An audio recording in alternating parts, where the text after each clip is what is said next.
Welcome to the Great I.O. Get-Together. On tonight's show, quips and queries about the world of work as I.O. psychology comes alive. Now please welcome our hosts, Richard and Terry. Welcome everyone to the Great I.O. Get-Together number 28. Today on the show we have Dr. Deniz Ones, Hellervik Professor of Industrial Psychology and Distinguished McKnight Professor at the University of Minnesota. Welcome to the show, Deniz. Thank you for having me on the gig. I have been a follower of the gig for a while now. And today I hope to keep my enthusiasm in check since I'm known for being a tad too direct and outspoken for my own good. That's wonderful. Yeah. Well, so to start, your work on personality, especially using meta-analysis, I think is widely known in I.O., every corner of the field. But I'm curious what you've been working on lately. Can you tell us about it? Yeah, when people start their question with, you work on personality, I usually get the next question of, tell us a little bit about your personality, especially if they're trying to get to know me. So thank you for not asking that. But in short, it's in progress, my personality. But all kidding aside, yes, I'm known for personality at work and meta-analyses and second-order meta-analyses of the topic, meta-syntheses lately. Exhibiting behavioral consistency, I'm doing more of the same. Relating to the meta-analysis part, I just finished a chapter on meta-analysis with my perennial collaborator, Vish, and its content is very, very relevant, who is embarking on doing any type of review, not just a meta-analysis. So that will be coming up. I just published a paper in the Proceedings of National Academy of Sciences with my former student, Kevin Stanek, on meta-analysis of personality and cognitive ability relations. But the more important thing about that is we followed it up by a full-blown book. And in the book, it's called Of Anchors and Sails. And we present a theory that explains the findings. We call it the cybernetic trait complexes theory. That is a synthesis of that huge, big, sweeping meta-analysis with Brenton Wernick and Mike Wilmot. We have a series of papers that look at personality, and I'm going to use the word perhaps that is scary for some people, success, because we're above, sort of rising above job performance, rising above job satisfaction, people at work, success at work, but looking at success across everything that any subfield of psychology has ever studied, using meta-analyses and modeling some themes that are persistent across different sub-areas in interpersonal relations, at work, in academic settings, and so on and so forth. My student Ziyu Ren and former student Yilei Wang and I, we have a series of studies and meta-analyses on personality and sleep and their consequences at work. Mentioning Yilei, he and I have been working using large language models and using large language models to emulate specific individuals, people, and using that information so that perhaps digital twins can be used in social science research. So we've gone sort of into that path. That was a paper that we presented at SciUp this year. It was the top poster. Stefan Dilchert and Kevin Stanek and I are continuing on our work using mobile sensors to assess psychological variables. With Sarah Tian, I have a perfectionism meta-analysis, and personality is not all that I study, just to remind people. I also have several papers on counterproductivity that are underway, and we just are finishing up also a paper, again, a sweeping paper that took us about a decade to finish up on environmental sustainability actions and their human resources correlates. And I know that I'm missing a pile of collaborators and projects. So to them, I'm sorry if I've forgotten you. But then those projects are probably the most top secret. And in any event, with this ever growing list of projects, I'm hoping to discover perhaps the secret to immortality. So I'll live forever. It's interesting. It doesn't sound like you've been very busy lately. You're kind of relaxing. That's nice. I hope you'll keep us posted when you discover the secret to immortality. Although, like we talked about this morning, AlphaFold might have beaten you to it. Denise, one of the things that we try to get across in this book is that knowing what you think is important and also knowing why you think it is important and reflecting on sort of your influences that have shaped how you think about research and what you think about is good research. And your graduate school advisor, Frank Schmidt, is generally thought of as one of the fathers of meta-analysis. How do you think his influences shaped your thinking, both back then and still now? I think I was lucky. I hit the jackpot in the academic lottery with having Frank Schmidt as my mentor. He was my doctoral advisor, mentor, and I love the term. The Germans have a term for it. They call your advisor Dr. Vater or Dr. Mutter. And he was my doctor father, my academic father. And we lost him in 2021, and I miss him terribly. I learned a lot of stuff from him. I learned, content area, to be sure, things like psychometrics and validity generalization. I took meta-analysis with him. I took personnel selection with him. And of course, while he was alive, I always reminded him that in personnel selection, he was wrong, because he told us at the time that I took it with him, he told us that personality didn't predict anything. That was in 1989, so that was a long time ago. So he opened my eyes to the importance of a bunch of variables like general mental ability. We shared a passion for individual differences, but I learned a lot from his scientific values and how to think about research, things like life outlook, and what he demonstrated both in his teaching and his research perhaps is summarized by the scientific method: objectivity, the desire for truth, being open-minded, having skepticism, lots of skepticism, being rational, and then confidence in empiricism, let the data speak, and measurement. And these remain to this day my North Star. I also learned from him, and this is probably not shared by everybody in the field, but I learned from him that scientific knowledge is not discovered or established by single scientists, by single studies, single teams of researchers. Science is a communal exercise. We all contribute. We all give something to it so that the next person can take it to the next level. I also shared several characteristics with Frank. We both had little patience for foolishness, intellectual dishonesty, cowardice. Neither of us shied away from controversy. And research on controversial topics can be especially valuable to advance science, but also to advance society. Okay. And beyond all the scientific and methodological approach and content, I learned courage and persistence from Frank.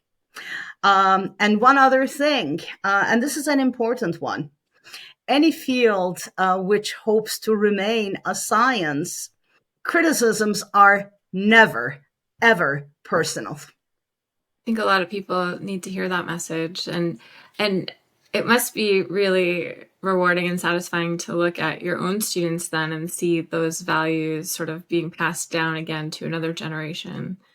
Absolutely. Absolutely. I'm very proud of all the students that I have mentored that have gone through Minnesota, and they've had students. So, I mean, this is sort of, it exemplifies this idea that science and knowledge builds one thing on top of another.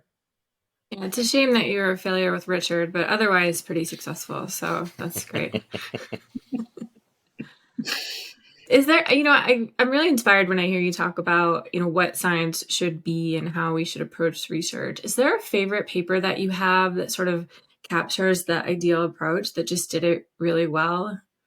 I'm glad you asked the question about a paper. I don't have a single paper because I do not believe that there is one single ideal approach to research. It can be curiosity driven, right? Research can be curiosity driven. It could be real world driven. It could be driven by the need to challenge existing but wrong paradigms, right? So that means it can be inductive, it can be deductive, it can be abductive, and it can be in the lab, it can be in the field. And I also believe that a comprehensive literature review can help avoid pitfalls and reinventing the wheel. So it's more than just reading a literature or looking at one single thing. Good research has rigorous methods, good sampling, good study design, good measurement. But then it should also have, and a lot of people do not think about this because I think of meta-analysis as sort of a transition phase of using primary studies such that, additional research can be built on a solid foundation. So, you've got the little bricks that get put together that give you the foundation, and then you keep building on it. So any research should also have built-in meta-analytic considerations. So it should report details for replicability. It should probe generalizability already. And bad research does not consider alternative explanations, brushes aside unexpected findings, does not consider implications for organizations, people, society at large, and myopic, closed-minded research ticks me off. I love it. Well, I'm glad that you made the point too that asking the research question is also something that can be done either rigorously or non-rigorously, and how you frame what a good problem is to focus on matters. So that's one of the most important things we wanted to talk to you about today is how do you approach that? How do you think about what's the right scope of a problem or a research question, and how do you begin that process? I will sort of describe my own approach to it. Not to say that my approach is ideal or should be replicated by everybody. This is sort of what works for me. It might be different for graduate students. I'm not sure that this would have worked for me when I was a graduate student, but it works for me. It has worked for me over my career. I prefer keeping the initial scope intentionally very broad. I like reading. So I encourage people to read broadly in the areas that they might be thinking about. The one thing that I discourage people from doing is, oh, okay, I had a research idea. Let me specifically try to find the 3 or 4 or 5 or 10 papers that have looked at that, and then off I go. No. Read broadly, get a lay of the land, and when I say broadly, not just broadly in IO psychology, I really mean in adjacent fields. There are numerous examples that we can come up with where, reading too narrowly misses research. So, for example, absenteeism, studying absenteeism. One can look for absenteeism literature in IO journals, in management journals, fine. But did you know that there is a very large stream of research in sociology in absenteeism? So you got to kind of go and look into that literature and see what they discovered and what they found, what their models look like. Continuing with my absenteeism example, well, with computer scientists entering this domain, they are developing models and they are sort of doing discovery research. The way that I would put it is they do discovery research, but there might be some nuggets in those as well. So do not look at borders of different fields, cross borders. Read broadly, keep it flexible until you can no longer afford to be flexible, is sort of my approach. And then I do sort of idea map. I start sort of noting down, on one big piece of paper. This used to be sort of like the biggest piece of paper I could find, and I would draw things on it.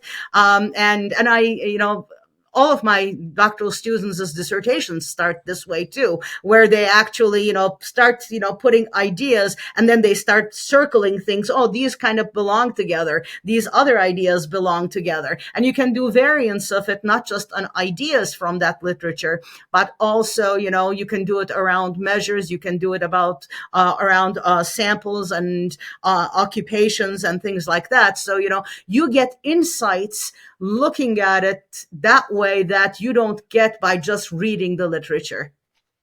Right. It sounds like when you're starting out, you need to be incredibly open-minded and just figure out the shape of the terrain, and then you can choose where to build your building, and then you can solve immortality after that. But I wanted to ask you one more thing about synthesis and how you balance integration and coming up with general claims with also preserving those interesting corners and edges that give you context about particular settings or particular flavors of a problem. And how do you know where that balance is? It's one of the things that I really like doing. I like writing syntheses. I have sort of pivoted in the last, 5-6 years into to writing more syntheses. If you want to see examples, anybody who's listening might want to check out Wilmot and Owens, and we have a series of these articles, one on agreeableness, one on conscientiousness. I mean, sort of we're going down through the big five, as you can imagine, synthesizing the literature. But I like basing my syntheses on meta-analytic or replicated findings. And if you think about it, meta-analysis is a summary of replicated findings. That's how I like to think about meta-analysis, right? So either you're going to find a meta-analysis or pay attention to replicated findings. And synthesis is pattern recognition, right? That's how I like to think about synthesis. And one can there are multivariate approaches that can be used to have quantitative synthesis of meta-analytic findings. One example is meta-analytic criterion profile analysis. My colleagues and I published a psych methods paper about it in 2021. It was a long time coming paper. I learned about the technique. The meta-analytic version of it didn't exist, but I learned about that in 2006 or 2007 because during my sabbatical, I took a class and learned the technique. And then I always thought to myself, there should be a version of this that can be used in meta-analysis. And if we do so, then I know that here are the 3 different areas that we have to apply it in IO Psych, because new syntheses will come from that. And the technique didn't exist. We created the technique and published it in 2021. Now we have the first 2 papers out of it under review. So, I mean, this is sort of, you follow it through, and if you can use quantitative synthesis of even meta-analytic findings, and you can then use cluster analytic techniques to cluster profiles and things like that. So that ends up being a very empirically driven synthesis, and I like that. Otherwise, basically, I worry about synthesis because when one does a literature review, separating the wheat from the chaff is very difficult. And even if you do, preserving what I said earlier about scientific objectivity can be very, very hard, especially if you have a very large literature that you're trying to deal with. And going back to your question of, how do you preserve, you get the, general trends, and let's assume that, you synthesized and came up with the simpler principles that account for things. But then there are edges and sort of side points that make the literature interesting. The thing that I do is I ask myself, is this consequential? As in, will a company, will practice, will people change if they knew this piece of information, and has it been replicated, and will that change practice? If it does, I have to somehow mention it, even though it might be in an online supplement. I think that's an excellent turn into the sort of next section of questions, which is really about kind of the practical strategies one might take when trying to understand literatures. A lot of the readers of the book are really coming from a either early career or grad student kind of perspective, where they're just exposed to this massive research literature that they don't really have any foundations for. They don't know where the touch points are to start, and they often struggle with trying to make these kind of big picture synthesis evaluations when they don't have anything to base that on.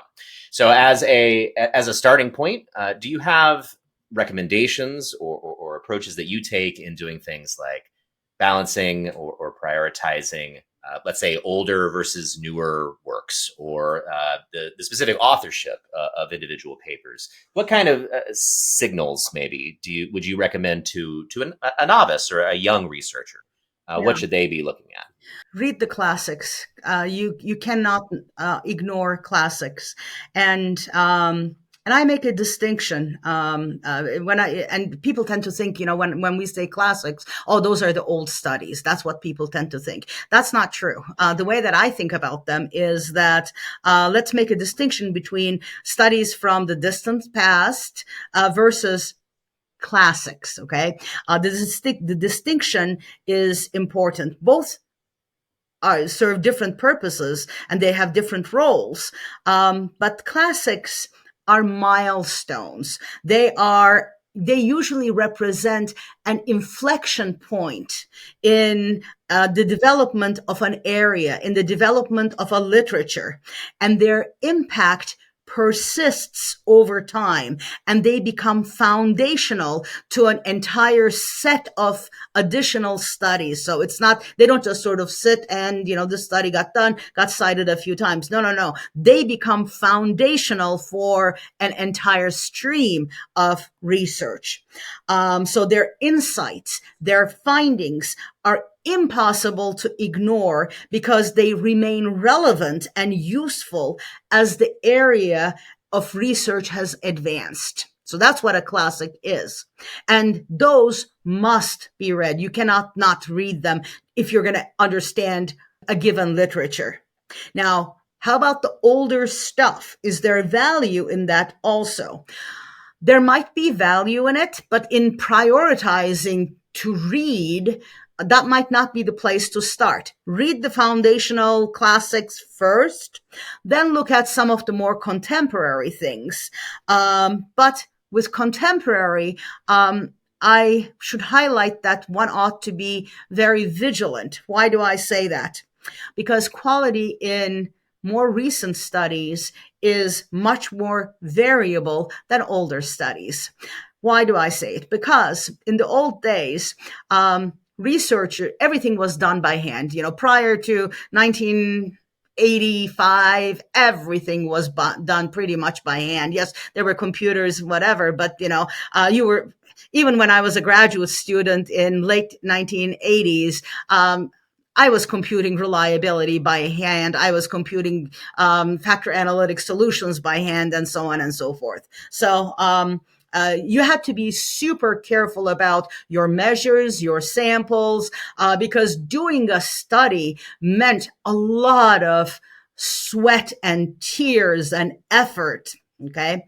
And usually we're cranking, like I said, the results by hand. Newer studies are easier to crank out. Give me 24 hours and I'll give you a study. Get a panel sample, throw a couple of measures together and click a few buttons and you have your results, and perform a write-up. Off you go and submit it someplace. It's not that difficult to at least create. Publication is a different story, but to create a paper, a beginning to end product, is much easier. There are also problems lately of lower quality papers being published because of the pressure to publish. Questionable research practices, predatory journals, I can go on and on about each of these things. And the unfortunate truth about some of our leading journals is that they have a preference for novelty over endurance. So, the things that may or may not replicate, this is novel, this has to go out. So all of these things result in a fragmented, variable quality literature that makes life a lot more difficult for a novice. So coming into this, how are you going to be able to say, oh, this study is really good, this study is not all of that good? So there are things that you can potentially do, but then you need some familiarity with the literature for that even. And sometimes knowing the classics in the literature can help. Some people use authors as sort of a signal of quality.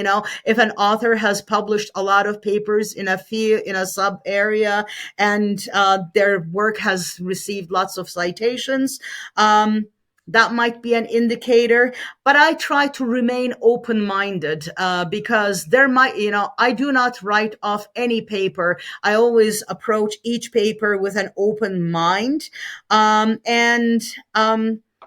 Sometimes institutional affiliations of authors might be of interest. I do pay attention to what journal papers are appearing in. I don't cite things that are in predatory journals. I don't bother with them. Sorry. So even though you may start looking at each paper as a blank slate, you can prioritize authors that have been producing for a long time in that field and start reading their works, reading a lot of papers that are garnering citations. That's sort of the type of thing that I would advise students to do. But don't overlook the classics ever. So I'm curious more about this paying attention to citations. So classic being different than old, would you also say that highly cited is different from classic? Absolutely. There are papers that get cited because they're a portmanteau. You can hang whatever you want to it, right? And they get a lot of citations. I mean, there are 3 or 4 different ways that you can become a citation classic when you publish a paper. Develop a measure and you'll become a citation classic. Develop a method, you'll become a citation classic. Do a sort of really large scale meta-analysis, there's a good chance that it'll become a citation classic. I mean, so there are some things that you can do that'll ensure a paper is a citation classic.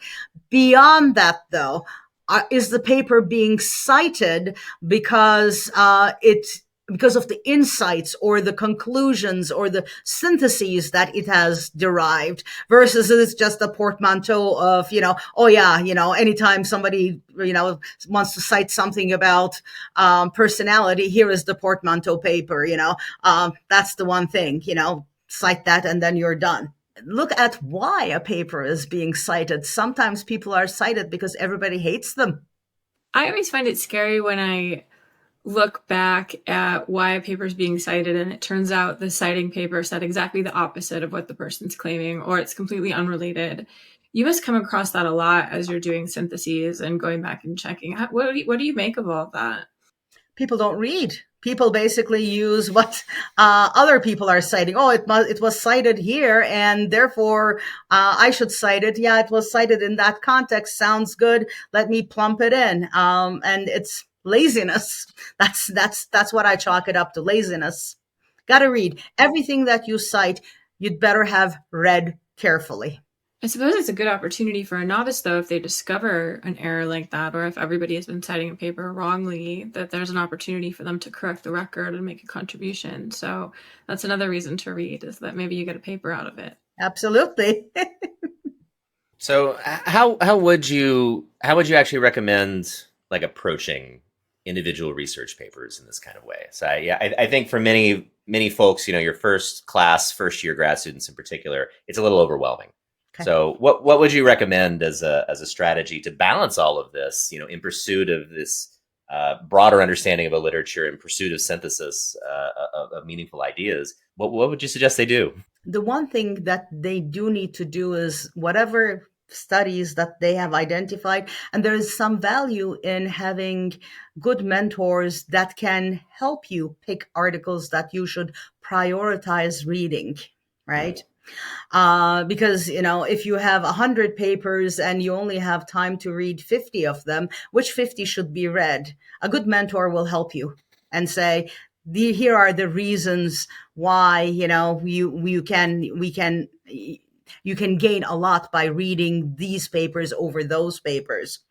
But for novices, what I want to talk about is how to read a paper deeply. Deep reading a paper. There's a difference between skim a paper, reading a paper, and deep reading a paper. And deep reading a paper is a skill that graduate students should invest in developing during their graduate student days.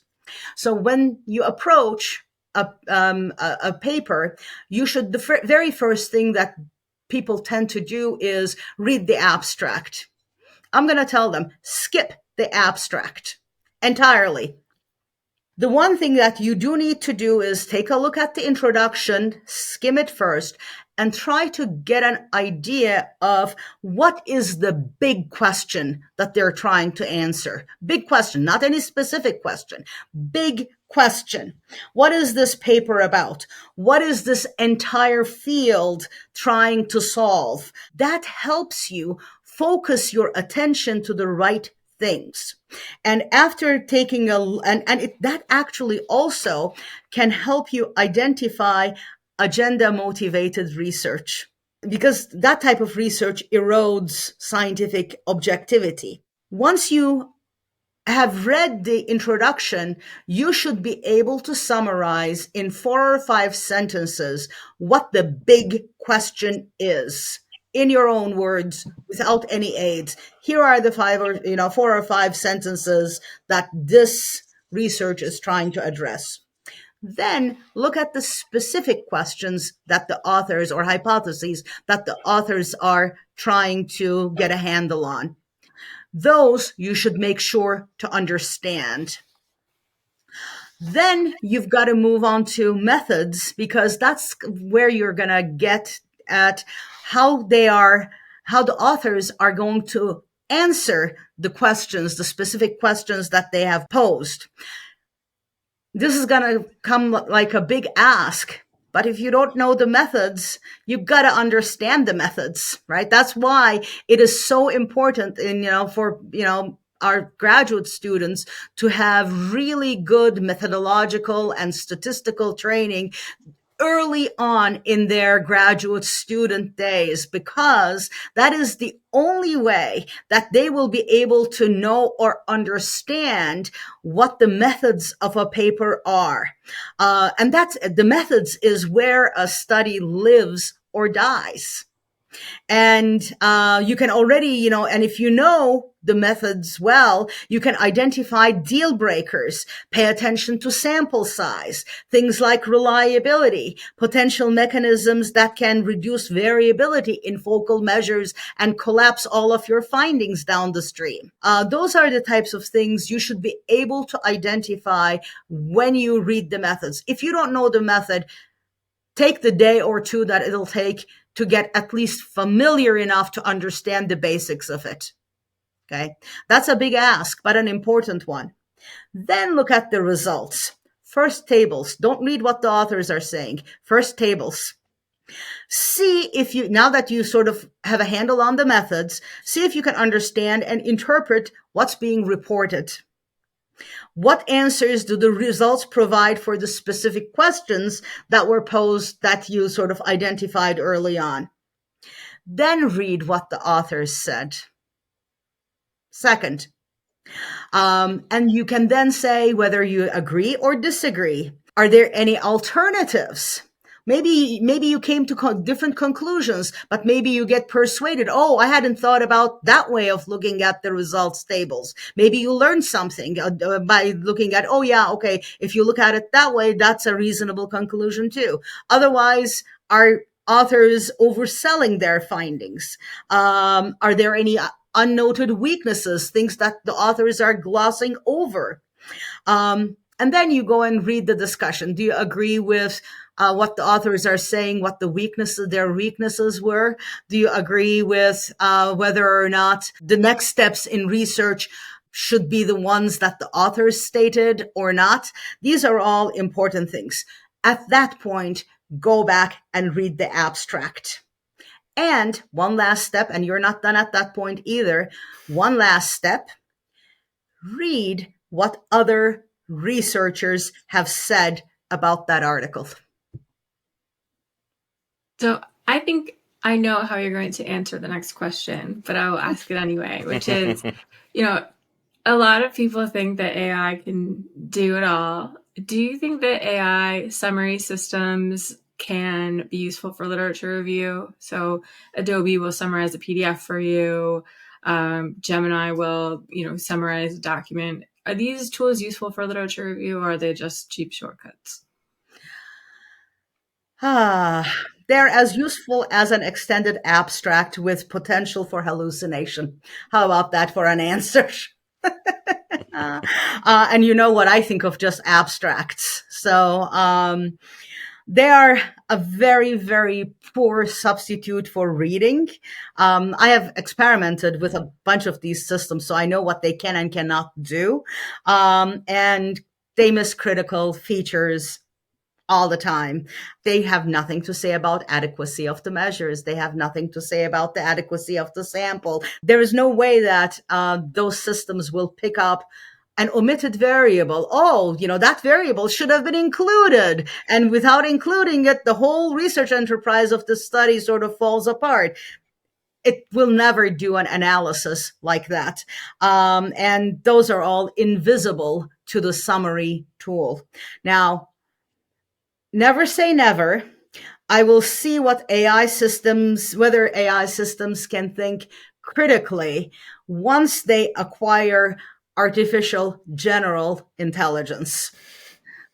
We can have that conversation when that happens.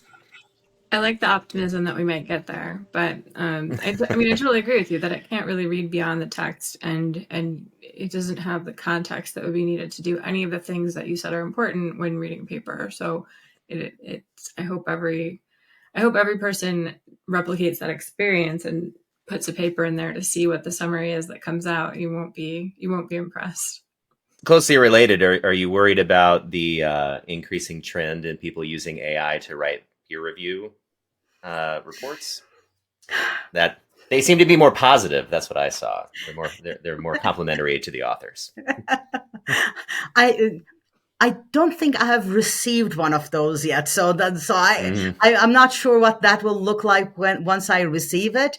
You cannot ask a peer review from AI, but the place where large language models may be useful is once a reviewer writes their entire review, making sure that it is not too harsh, as in like moderate my language so that you author, that was a dumb thing to do. There are reviewers that'll tell you exactly in those terms, that was a dumb thing to do. Why did you do that? Well, that can be said in a more polite way, in a way that might be more developmental. So maybe there is a place for AI in that area. I really like that suggestion. I think that's very reasonable. Mm-hmm. Well, let's wrap up with asking you one last question, which is, you've worked in this field for a while. You've observed the way that people approach literature reviews and generating research questions. And if you could wave a magic wand and change one thing about how the field does these, what would you change? For research reviews, I wish I could change the blind spot and the even arrogance that some IO psychologists have that rely on only Western industrialized English-speaking countries and the research that come from those, and only including those in their review. There is no reason in this day and age to only rely on articles in English. You can drop them into ChatGPT and other language models, and out comes a reasonable version in whatever your preferred language is. So that narrow view that limits our understanding and that skews our knowledge base to Western industrialized Anglo, that can go away. So I wish that would go away in doing reviews. For the idea generation piece, this might come as a surprise, but I think that sometimes authors are too tethered to the published literature. We need much more practice-driven questions. Organizations and society at large have many challenges and issues that need our help. And having our head only in our archives is a sure way to obsolescence, because if IO psychologists do not address these questions arising from practice, other fields will gladly take our place. That was great. So thanks so much for coming. I think our viewers learned a lot. Thank you for having me on. I know that I rambled a bit, but I hope that this was useful to your listeners, and I'm thankful for your hospitality. It was so great to have you here. That's it for another gig. To stay in touch, subscribe on YouTube, check out our website at thegig.online, join our LinkedIn group, sign up for our email notification list, and join our Discord. Thanks for joining us, and see you next time for another great IO get-together.